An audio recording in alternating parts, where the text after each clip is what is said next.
All right, what is going on, guys? Welcome back to another video. So I'm just gonna jump right into it.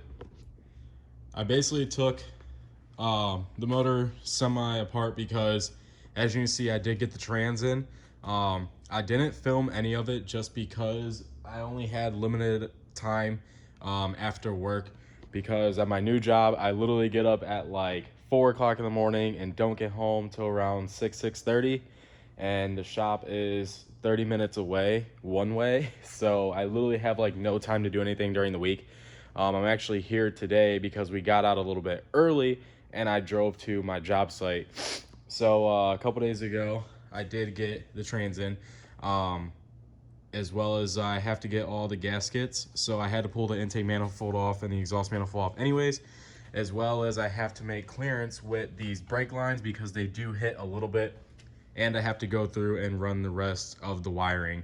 But other than that, the trans shifts fine. There is a short throw in it, and it is really notchy. The only problem that I'm having right now is getting the clutch bolted up to the flex plate. So I have to go ahead and do that today, make sure that's all good to go. And then once that bolts up, then I'm gonna go ahead, throw the axles in and get all that done. But today I will be installing all my gauges in my pillar pod. So if you can see in this box right here on top of my toolbox, this is where all my gauges and stuff are. So I went ahead and went with all GlowShift gauges. So, and these are like the really good ones, these aren't the cheap ones. I believe this one is the oil pressure gauge. So this is the nice one. If you know what I'm talking about, the cheap ones have like that really thick, like cylinder looking sensor that just plugs into wherever you want to get the reading at, and then just the power and ground wire connects to the back of that. But the one that is, it looks like the oil pressure sensor that comes on these cars. Let me try to open this real fast to see. So this is all the wiring, well, most of it. And then this is the sensor I'm talking about right here. So it has this nice sensor. All I gotta do is just hook the connector up to it and then hook this up to the gauge, and then it just starts reading. So that's basically it for that one, as well as I believe this is the boost gauge. Yep, this is a diesel boost gauge, so it reads up from, I believe it's 10 pounds, and it goes in 10 pound increments. So it's 10, 20, 30, 40, 50, because I do plan on running around 35, 40 pounds of boost. So I wanted a gauge I was actually gonna read it. And then this, I was kind of skeptical about this, but I ended up going ahead and getting it. I could have went with a AEM wideband, but I just wanted them all to match, and the AEM stuff was just a little too pricey. So I went ahead and got the GlowShift wideband. This is the box that it comes in. It's a pretty big box, but it basically comes with everything you need. The only thing I like about the AEM setup is it doesn't have as much stuff you need to plug in. This one, it comes with like some box you got to plug in.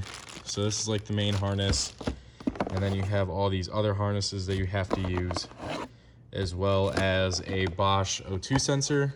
And then it comes with the gauge, and then it comes with more stuff inside, of course. So,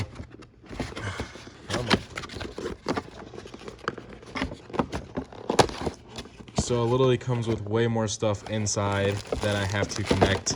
This is that little box that I was talking about. So I'm gonna go ahead and get all that in the car and wired up, as well as get it wired up to the switch panel, and I should be good to go from there. Ooh, and I also got a cool sticker. So I'm gonna go ahead, try to get this clutch bolted up to the flex plate, and then once I get that done, I'm gonna try to hurry up, pop the axles in, and get all that stuff good to go. And then once that's done, then I'll go ahead and try to throw the gauges in. So I wasn't able to film, but these are the bolts that I had to get in. I actually got all 4 of these in for some reason. The clutch that I have in here, actually shout out to my buddy Caden.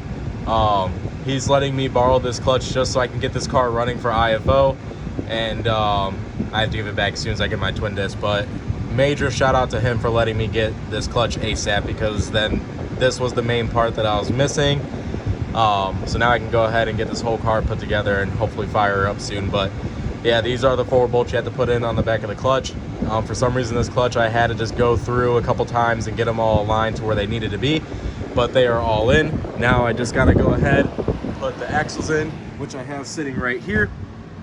These were the spare axles that I was carrying around with me to the track, just because I didn't think I was gonna get this car done as soon as I thought.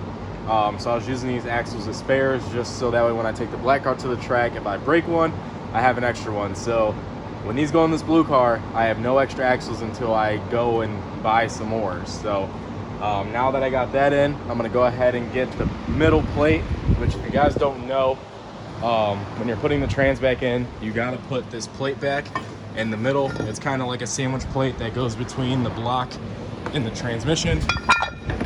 It just slips. Oh, this is hard to film. It just basically slips in between here. So it should just slide in like this. It should just slide right in there, and then you just get the studs that come with it, and you just bolt it right up, as well as the trans bolts that go through. But now that I think about it, I have to take this bracket off right here in order for me to put this bracket in. So I'm gonna go ahead, do that, and then once I get that done, I'm not gonna film any of it. I'll just show you guys what it looks like afterwards. I'm gonna go ahead, do a time lapse of me getting the axles in and all that. And once that's done, I'm gonna go ahead and throw the gauges in.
So as you guys can see right now, I'm currently sitting inside my car, but my car looks absolutely a mess right now with all these gauges and wiring and everywhere.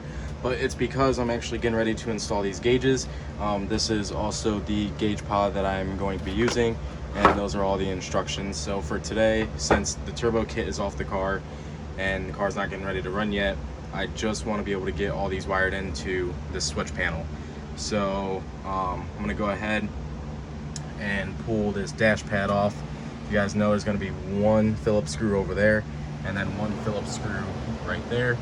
And then once you take those two screws out, this whole pad is just going to pop right off. And for this, I'm going to show you guys how to modify this.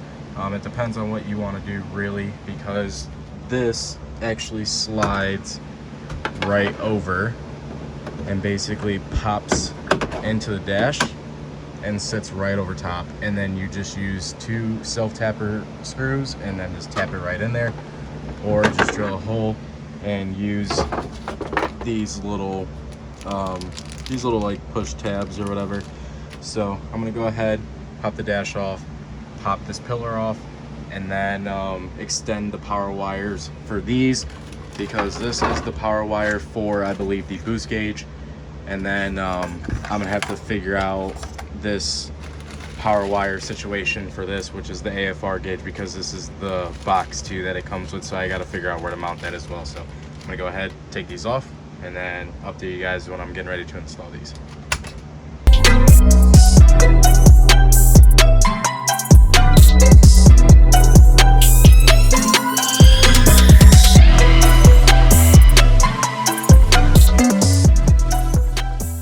Alright, so now that I have all this taken apart, I'm going to go ahead and get all the gauges set up in the gauge pod.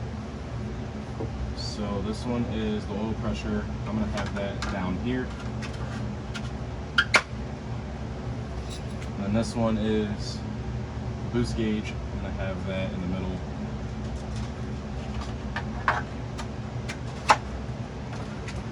And then this one is the AFR gauge. I'm going to have that at the top. Practice seeing how it sits so I can get a good glimpse of everything.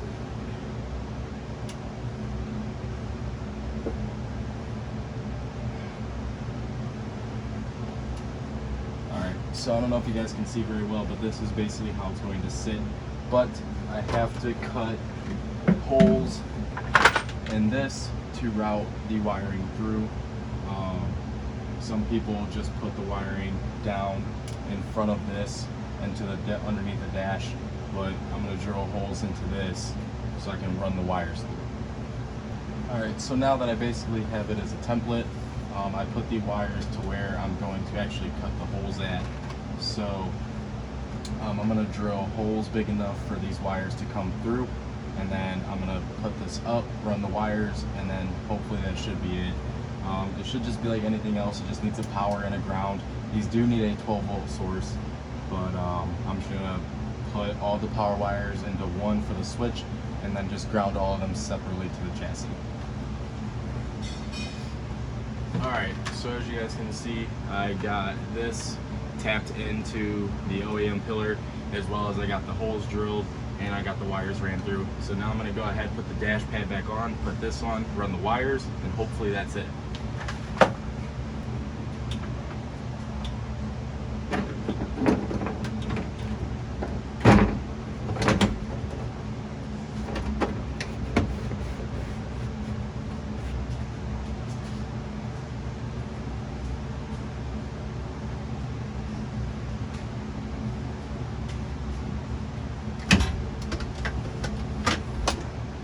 There are so many wires, it is unreal. So let's go ahead, route these all down. Come on.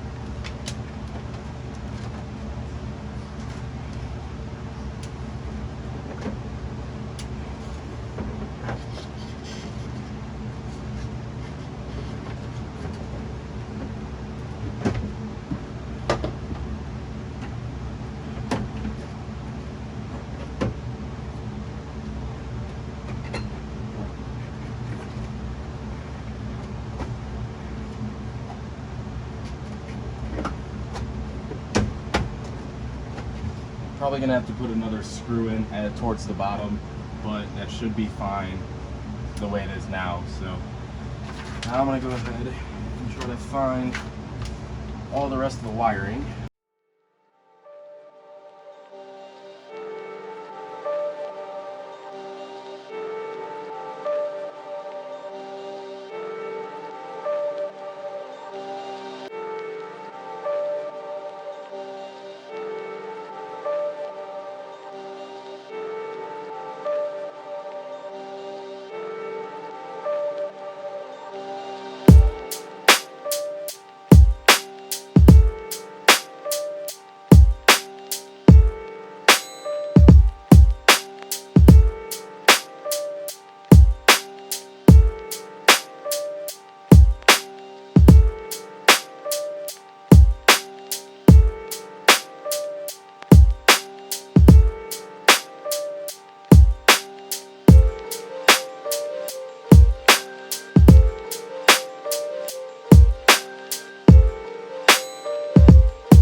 So I got the battery hooked up and grounded to the door. I got all the grounds hooked up for the gauges.